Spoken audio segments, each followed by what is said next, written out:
hills, Sabbatarian Unitarians of the hills. My grandmother and father told me about William Mullins' children. He was married to a Baptist lady who gave her children Sundays off, and they had a lot of corn to hoe. But William Mullins never let his children do any work on the Sabbath. So that meant they got 2 days off from hoeing corn. They were very much the envy of the people, the other children living around them, because they got 2 days off in a week instead of only one.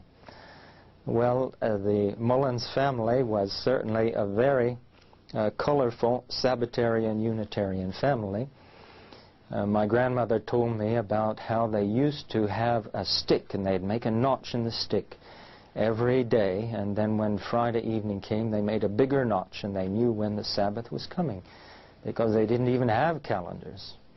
And otherwise, they followed the moon, and they counted the moons very carefully and watched the sky in order to establish the times of the annual feasts, and also when to plant. Well, William Mullins lived at a time when he could buy an almanac, and he planted his corn and beans by the moon, and he worshipped by the moon as well, following, counting out the spring feasts and the autumn feasts from the Bible. He would go down to Sutton and go to the Seventh-day Baptist Church. There was Roanoke Seventh-day Baptist Church down there. It's I think they built a dam and covered it with water, actually, and the freeway goes down through there. The place is no longer existent, but he never actually joined the church. And then when the Adventists came in, he would go down to that one once in a while on a Sabbath, too. People would ask him what church he belonged to. Well, I go to both the Seventh-day Baptists and the Adventists once in a while, but I don't trust either one of them. Independent mountain people, keeping the Sabbath and keeping the faith all the way down the years. Now, I used to listen to those stories of how they used to do things. Now, William Mullins' father was John Mullins, and they had to come up into West Virginia, further away from the trouble area, because John Mullins' niece married a Hatfield. And there was a lot of feuding going on. They had to come up to Browns Mountain in Webster County in West Virginia to get away from the fighting, and that's where the McElwains were living. But and Sabbatarians, McElwains were Sabbatarians from the Celtic side. So there they met. And while they were living on Browns Mountain, my grandmother would tell me about how her father lived. I was sitting there in West Virginia one day, and I'd seen so many people chewing tobacco. I blurted out, I said, "A decent person does not chew tobacco." And my grandmother reared up and she said, "Well, my father, Bill Mullins, every morning of his life put a chaw of tobacco in his mouth, and every evening he sat out on the porch with a jug of moonshine beside him and polished his teeth with a matchstick." So they were colorful people. And I learned not to say too strong of condemnations of things before finding out first. But John Mullins was living there too. My grandmother remembers him. He came in one day and he said somebody's stealing corn, and they had a corn crib with was made out of logs, and you could put your hand through the logs and get corn out of it. They did that so the air would go through it and dry the corn. And he noticed that the corn was sinking down. Somebody was taking corn in the night. And so he took a trap, put a trap in that corn, and anyone that'd stick their hand in there in the dark wouldn't see that trap and get caught in it. Well, it wasn't, but the very next morning, I guess, just before milking time, they heard yelling and shouting. Somebody was out there screaming, "Oh, Mr. Mullins, let me go." woke everybody up, and my grandmother was a little girl. And she went out there, and her sisters and her mother and grandmother and everybody, they went out, and they were just crying and wringing their hands and saying, "Grandpa, let him go. Grandpa, let him go." And he just screaming. Grandpa Mullins just walked to the barn with his pail, said, I got to milk the cows. Went in there and milked the cows and came out. The man screaming all along, "Oh, Mr. Mullins, let me go." And so he came out there to take care of him.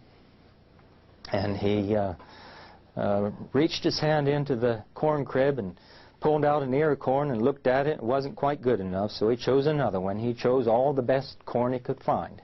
Took him a long time. Filled a sack with it and put it on the man's horse. And then finally he let him out of the trap and said, "Now you get on that horse and don't you ever come back here." So that was how our old Sabbatarian Unitarian in the hills got along with his neighbors. But down in Pikes County, in Pikeville, they had John Mullins he was known to get drunk twice a year. And I think it was putting on, because he'd ride through Pikes County, Pikeville, shooting, and people would scatter. Twice a year.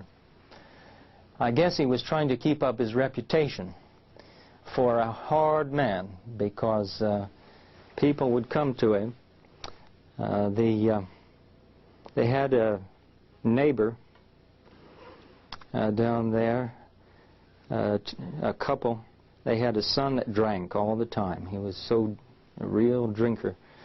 And the old couple came up to the farm one day with their ears on a white napkin. Their son had cut off their ears because they refused to give him any money for drink. And Grandma Mullins rang the dinner bell, and people came from all directions. They knew something was wrong.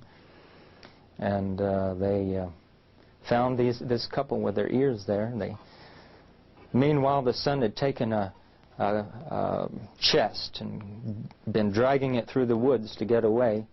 And they went after him, and they found him. They stood him up on that chest, and they put a rope around his neck, and his parents came up and cried and begged, "Don't hang him, don't hang him." They kicked the chest out, and there he hung. But there was a woman of ill repute living on the other side of the farm, and all the children that weren't wanted in the neighborhood were left on her doorstep. And if she didn't have money to feed those kids, I guess she had to do something to feed them. And some of the church people got together, and they were going to give her a bath and kerosene. She sent one of the little boys over to John Mullins, and here came John Mullins, and there were all the church people there ready to give her a bath and kerosene. And they'd had her already stripped down and ready to go. And he came up riding on a mule and carrying a rifle. And he said, "Now, you give her her clothes, and you get out of here. And I want her smokehouse to be filled from now on. Every single one of you has slept with her. You don't have any business condemning her. And you keep her smokehouse filled from now on, and leave her alone." Well, from then on, the smokehouse was filled, and that's how our Sabbatarian Unitarian took care of his neighbors and brought morality into the neighborhood. So there we find him, descended from the Paulicians, the Moorish Sabbatarians taking refuge in the hills, people descended from the Celts, the Seventh-day Baptists, and people descended from the Pilgrim Fathers. All these groups of Sabbatarian Unitarians coming together, hiding in the hills and keeping the faith. How did Trinitarianism come into Adventism? Well, Grandpa Mullins would go to the Adventist church sometimes, and he never joined it.